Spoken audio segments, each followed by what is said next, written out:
Hi students, நம்ம இந்த வீடியோல கோஆர்டினேட் ஜியோமெட்ரியில மேக்ஸிமம் யூஸ் பண்ற டிஸ்டன்ஸ் ஃபார்முலாவோட ப்ரூஃப் என்னன்றத தான் பார்க்க போறோம். அந்த ஃபார்முலா எப்படி வந்ததுன்றத கிளியரா சொல்றேன். டிஸ்டன்ஸ் ஃபார்முலா தெரிஞ்சுக்கிறதுக்கு பேசிக்கா நமக்கு தெரிஞ்சிருக்க வேண்டியது பித்தாகரஸோட தியரம். பித்தாகரஸோட தியரம் என்ன அப்படின்னா, ஒரு ரைட் ஆங்கிள் ட்ரையாங்கிள் இருக்கு. ரைட் ஆங்கிள் ட்ரையாங்கிள்னா ட்ரையாங்கிளோட 3 ஆங்கிள்ல ஒரு ஆங்கிள் 90 டிகிரியா இருக்கிறது. 90 டிகிரிக்கு எதிரில் வர்ற லைன் தான் பெருசா இருக்கும். ஏன்னா எந்த ஒரு ட்ரையாங்கிள்லையுமே 3 ஆங்கிள் இருக்குல்ல, அதில் எந்த ஆங்கிள் பெருசாக இருக்கோ அதுக்கு ஆப்போசிட்டில் இருக்க சைடு தான் எப்போவுமே பெருசாக இருக்கும். எந்த ஆங்கிள் சின்னதாக இருக்கோ அதுக்கு ஆப்போசிட்டில் இருக்க சைடும் சின்னதாக தான் இருக்கும்.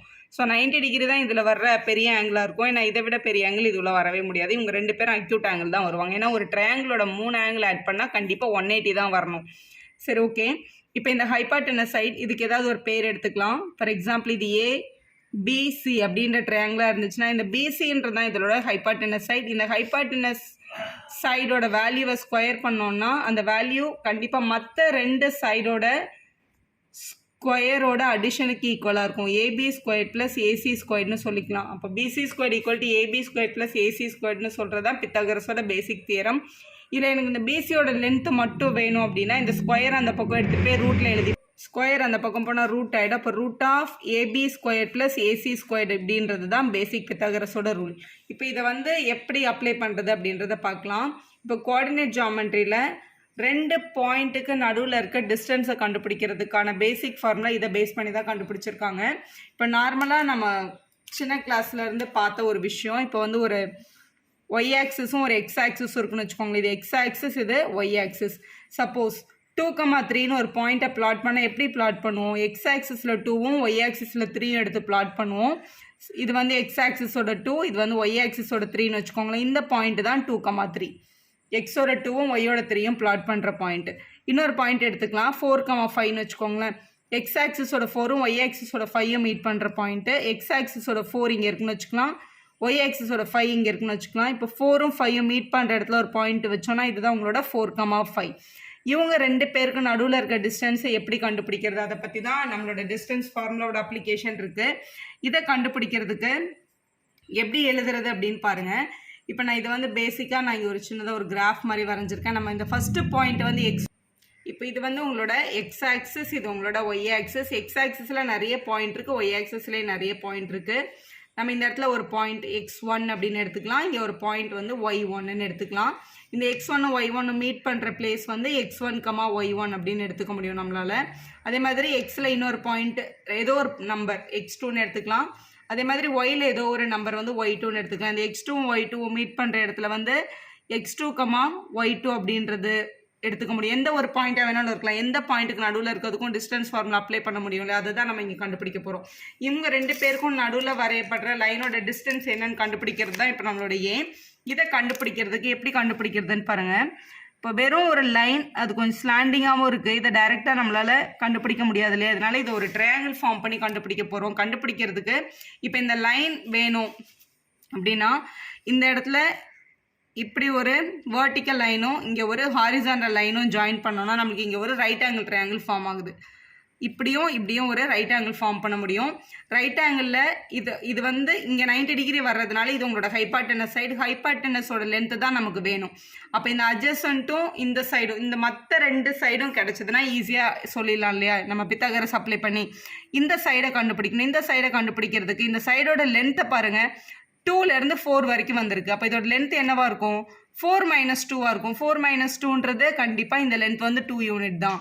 அதே மாதிரி இந்த சைடோட லென்த் வேணும் அப்படின்னா இது உங்களோட ஒய் ஆக்சிஸில் 3லேருந்து 5 வரைக்கும் ரன் ஆயிருக்கு. அப்போ 5லேருந்து 3யை மைனஸ் பண்ணால் இதோட லென்த்து கிடைக்கும். அப்போ இது 5 - 3 இதோட லென்த்தும் என்னன்னு சொல்லிக்கலாம்? 2ன்னு சொல்லிக்கலாம். அப்போ இந்த ட்ரையாங்கிளோட இந்த சைடை கண்டுபிடிக்கிறதுக்கு எக்ஸோட பாயிண்ட்டை மைனஸ் பண்ணால் இந்த பாயிண்ட் கிடைக்கும், ஒய்யோட பாயிண்ட்ஸை மைனஸ் பண்ணால் இந்த சைடு கிடைக்கும் அப்படின்றது தான் பேசிக். அதே மாதிரி இங்கே அப்ளை பண்ணுங்கள். இப்போ ஜஸ்ட் ஒரு ட்ரையாங்கிள் இங்கே ட்ரா பண்ணியிருக்கோம், இந்த இடத்துல 90 டிகிரி வர்ற மாதிரி. இப்போ ட்ரையாங்கிளோட நேம் எடுத்துக்கலாம். நம்ம எப்படி வேணாலும் நேம் எடுத்துக்க முடியும். சப்போஸ் இது ஏ, இது பி, இது சின்னு எடுத்துக்கோங்க. இந்த ஏபியோட லென்த்து வேணும் அப்படின்னா இந்த x2லேருந்து இந்த x1 மைனஸ் பண்ணால் போதும். இப்போ நம்ம ஆல்ரெடி பார்த்தோம் 4ல் 2 மைனஸ் பண்ணால் இந்த லென்த்து கிடைக்கும். அது மாதிரி இந்த ஏபியோட லென்த்துக்கு இந்த x2லேருந்து x1 மைனஸ் பண்ணால் கிடச்சிரும். அப்போ இங்கே எழுதிக்கலாம், இதோட லென்த்து கண்டிப்பாக x2 - x1 தான். அதே மாதிரி இந்த பிசியோட லென்த் வேணும் அப்படின்னா இது உங்களோட ஒய் ஆக்சிஸ்க்கு பேரலாக இருக்குது. y2 மைனஸ் y1 பண்ணால் இந்த லென்த்து கிடச்சிரும். அப்போ இதோட லென்த் வந்து y2 மைனஸ் y1ன்னு எழுதிக்கலாம். எழுதியாச்சு. இப்போ நம்மக்கிட்ட இருக்க ட்ரையாங்கிளோட பித்தாகரஸ் அப்ளை பண்ண போகிறோம். என்ன ட்ரையாங்கிள்? நம்மளோட ட்ரையாங்கிளோட பேர் வந்து ஏபிசி. ஏபிசின்ற ட்ரையாங்கிளில் ஹைபாட்டனஸ் சைடு வந்து ஏசி தான். அப்போ AC square equal to AB square plus BC square அப்படின்னு எழுதிக்கலாம் நம்ம ட்ரையாங்கிள்லேருந்து. இப்போ ஜஸ்ட் இதை அப்ளை மட்டும் பண்ணுங்கள். நம்மளோட ஏபிக்கு பதிலாக நம்ம கண்டுபிடிச்சிருக்கிறது x2 மைனஸ் x1. அப்போ இந்த இடத்துல x2 minus x1 the whole ஸ்கொயர்னு எழுதிக்க முடியும். ப்ளஸ் பிசிக்கு பதிலாக நம்மளோட வேல்யூ y2 மைனஸ் y1. அப்போ y2 minus y1 the whole ஸ்கொயர்னு எழுதிக்கலாம். இதுதான் உங்களோட ஏசி ஸ்கொயரோட வேல்யூ. ஏசியோட லென்த் மட்டும் போதும், நம்மளுக்கு இந்த ஸ்கொயர் வேண்டாம். அப்போ ஏசி இஸ் ஈக்குவல் டு இங்கே இருக்கிற ஸ்கொயர் அந்த பக்கம் போனால் ரூட் ஆகிடும். அப்போ root of x2 minus x1 the whole square plus y2 minus y1 the whole square அப்படின்னு எழுதிக்க முடியும். இதுதான் உங்களோட distance between any two points. எந்த ரெண்டு பாயிண்ட் கொடுத்துட்டு distance கேட்டாலும் இந்த ஃபார்முலா தான் அப்ளை பண்ணணும். இதில் இன்னொரு சின்ன விஷயம் நம்ம நோட் பண்ண வேண்டியது என்ன அப்படின்னா, distance between any two pointன்னு கேட்காம distance from the origin அப்படின்னு கொஸ்டின் கேட்பாங்க. ஆரிஜின்லேருந்து இந்த பாயிண்டோட டிஸ்டன்ஸை கண்டுபிடி. அப்போ distance from the originக்கு என்ன பண்ணுறது அப்படின்னு பாருங்கள். டிஸ்டன்ஸ் ஃப்ரம் த ஆரிஜின்னா இப்போ வந்து உங்களோட கோஆர்டினேட் பிளேனில் ஏதோ ஒரு பாயிண்ட் இருக்குது. இந்த பாயிண்ட் வந்து எக்ஸ் கமா ஒய். ஆரிஜின்னா இந்த பாயிண்ட் 0,0ன்னு அர்த்தம். 0,0ன்ற பாயிண்ட்லேருந்து இந்த எக்ஸ் கமா ஒய் எவ்வளோ தூரத்தில் இருக்குன்னு கண்டுபிடிங்க. அதுதான் உங்களோட கொஸ்டின். ஸோ இதே basic formula distance between any two point இப்படி தான் கண்டுபிடிக்கணுன்ற ப்ரூஃபை தான் நம்ம இப்போ பார்த்தோம். x2 minus x1 the whole square plus y2 minus y1 the whole square. இப்போ நம்ம என்ன கண்டுபிடிக்க போகிறோம்னா 0,0ன்ற பாயிண்ட்டுக்கும் எக்ஸ் கமா ஒய்ன்ற பாயிண்ட்டுக்கும் டிஸ்டன்ஸை கண்டுபிடிக்க போகிறோம். ஸோ டிஸ்டன்ஸ் அப்ளை பண்ணுறதுக்கு இதுதான் உங்களோட ஃபார்முலா இல்லையா? ஸோ இது உங்களோட x1 y1னும் இதை உங்களோட x2 y2னும் எடுத்துக்கலாம். இங்கே சப்ஸ்டியூட் பண்ணுங்கள். அப்போ டிஸ்டன்ஸோட ஃபார்முலா என்ன ஆகுதுன்னு பாருங்கள். ரூட் ஆஃப் முதல்ல x2க்கு பதிலாக இங்கே என்ன கொடுத்துருக்காங்க, கொஸ்டினில் x கொடுத்துருக்காங்க. x மைனஸ் x1க்கு பதிலாக 0 ஸ்கொயர் ப்ளஸ் y2க்கு பதிலாக y மைனஸ் y1க்கு பதிலாக 0 ஸ்கொயர். ஸோ எந்த நம்பர்லேருந்தும் 0 மைனஸ் பண்ணால் அதே தான் வரும் இல்லையா? அப்போ எக்ஸ் ஸ்கொயர் ப்ளஸ் ஒய் ஸ்கொயர்னு எழுதிக்கலாம். அப்போ டிஸ்டன்ஸோட ஃபார்முலா என்னவாகுதுன்னு பாருங்கள். வெறும்னே x square plus y square மட்டும் பண்ணால் போதும். இதோட டிஸ்டன்ஸை கண்டுபிடிக்கிறதுக்கு x square plus y square பண்ணால் அதுதான் உங்களோட கரெக்டான ஆன்சராக இருக்கும். நீங்கள் மறுபடியும் இந்த ஹோல் ஃபார்முலா எழுதணும்னு எந்த அவசியமும் இல்லை. ஏன்னா உங்களோட காம்படிட்டிவ் எக்ஸாம் பொறுத்த வரைக்கும் ஃப்ரம் த ஆரிஜின் நிறைய தடவை கேட்குறாங்க. அப்போ உட்காந்து ஃபுல் ஃபார்முலா எழுதாமல் root of X square plus Y ஸ்கொயர்னு எழுதினாலே உங்களோட கரெக்ட் ஆன்சர் கிடச்சிரும்.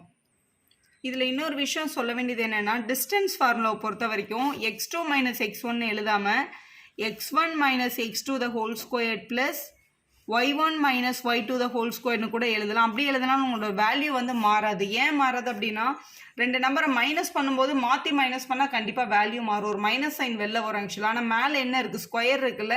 அப்போ ப்ளஸ் நம்பரை ஸ்கொயர் பண்ணாலும் சரி, மைனஸ் நம்பரை ஸ்கொயர் பண்ணாலும் சரி, ஒரே ஆன்சர் தான் வரும். -2 ஸ்கொயர் பண்ணாலும் 4 தான், +2 ஸ்கொயர் பண்ணாலும் அதே 4 தான். அதனால மேலே ஸ்கொயர் இருக்கிறதுனால உள்ள நெகட்டிவ்ல இருக்கவங்கள பிளேஸ் மாற்றி எழுதுனா எந்த தப்பும் கிடையாது. ஸோ ஒரு சில இடத்துல இப்படி எழுதியிருப்பாங்க, x1 minus x2 the whole ஸ்கொயர்னு எழுதியிருப்பாங்க. ஸோ ரெண்டும் ஒன்று தான். ஸோ ஒரே ஆன்சர் தான் உங்களுக்கு கொண்டுட்டு வரும். ஸோ இதுதான் உங்களோட கரெக்ட் ஃபார்முலா. வீடியோ பிடிச்சிருந்தா ஒரு லைக் போடுங்க, உங்கள் ஃப்ரெண்ட்ஸ்க்கும் ஷேர் பண்ணுங்கள். Subscribe our channel for more videos.